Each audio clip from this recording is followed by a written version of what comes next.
OROVILLE hoping to turn dam crisis into a tourism opportunity.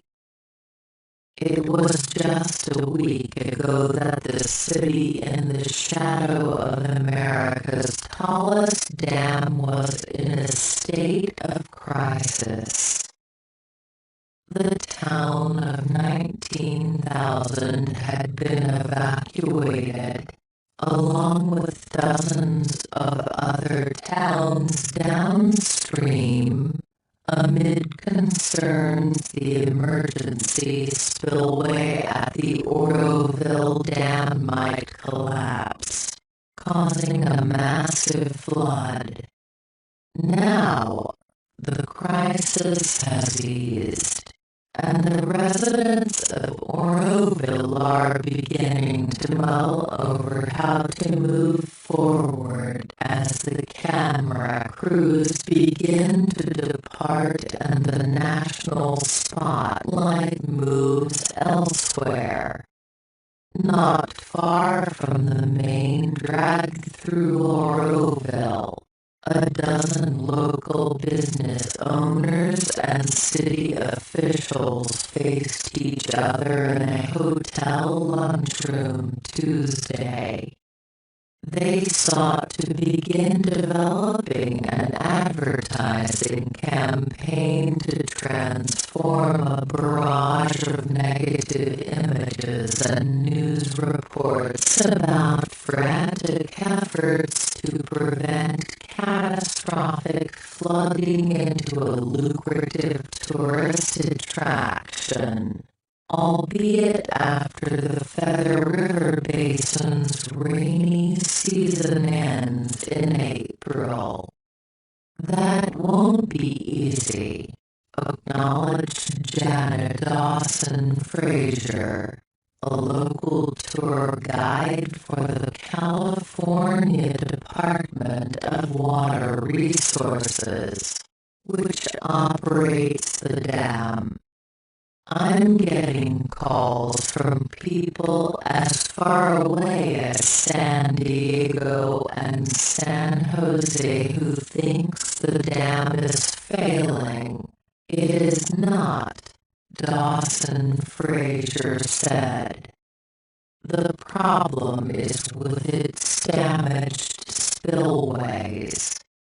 The good news, she added with a smile, is that this sleepy agricultural city suddenly has a national audience it never counted on, and perhaps some will become future visitors.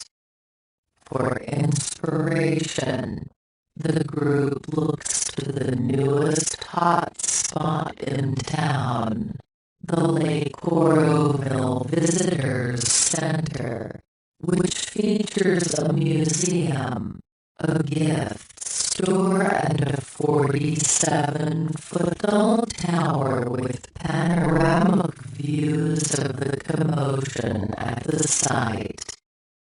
On a typical day, the center gets about 40 visitors, Dawson-Frazier said.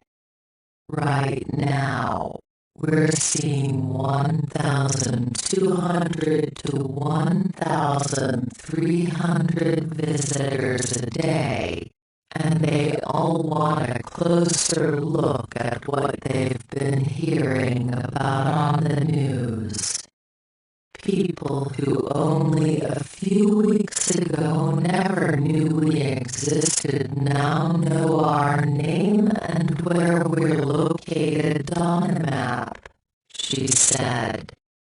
I honestly think we can transform this situation into a tourism boon. The damaged spillway and the jet of water it produces drove OROVILLE residents to Snow to visit the dam for the first time Tuesday. She remembered when Ronald Reagan, Then the governor of California came to Oroville for the dam's dedication. In the decades since, nothing compelled her to make the drive up the hill to a point overlooking the dam that's now a visitor's center.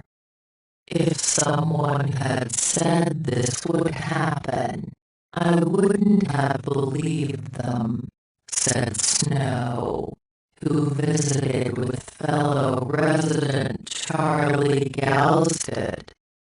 We saw it on TV and said, well, let's go. Galsted said. At the dam itself, officials said they got through the latest storm fine.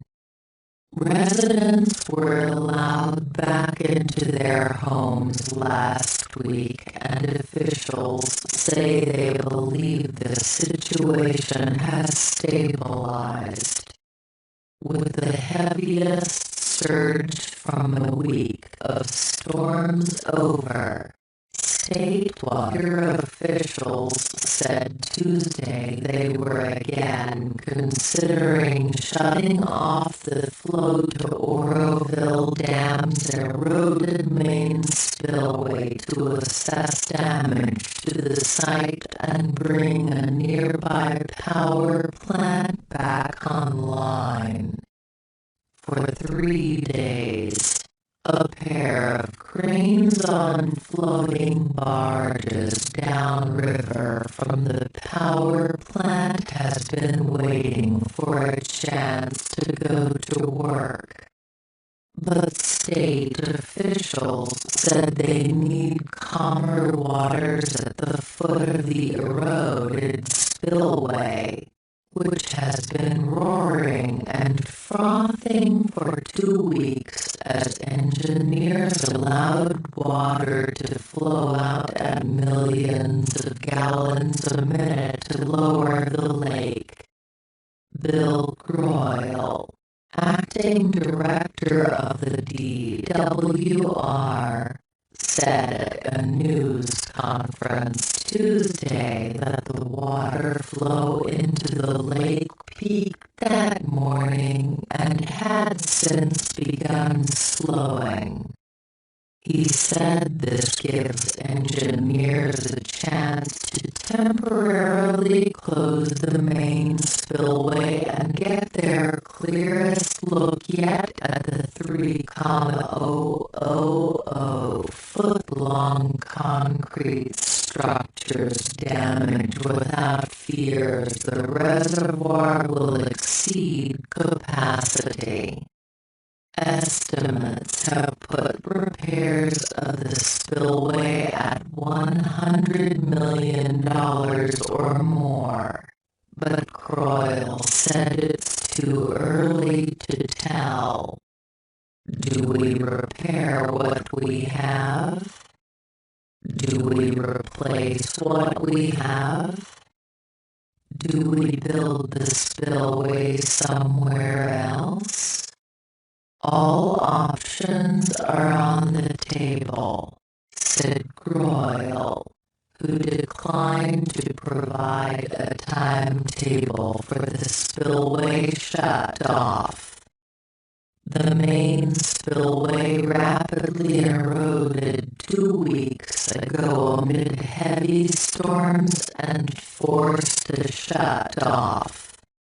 The lake then filled, and water poured onto an earthen emergency spillway that eroded and clogged the power plant's intake with debris.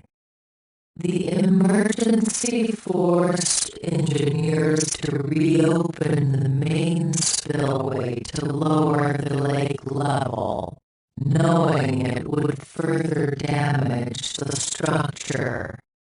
Worried the dam could send a 30-foot wall of water to communities below if it failed, Authorities ordered residents to evacuate. The image of catastrophic flooding is definitely one of the challenges Oroville officials face as they try to get beyond the crisis. Don Nevers, Assistant City Planner in Oroville, said the key is to turn the attention to the city's benefit. We can't let this event cripple the local economy, Nevers said. So, today we're moving forward, all on the same page and preaching the same message. Oroville is strong and gorgeous.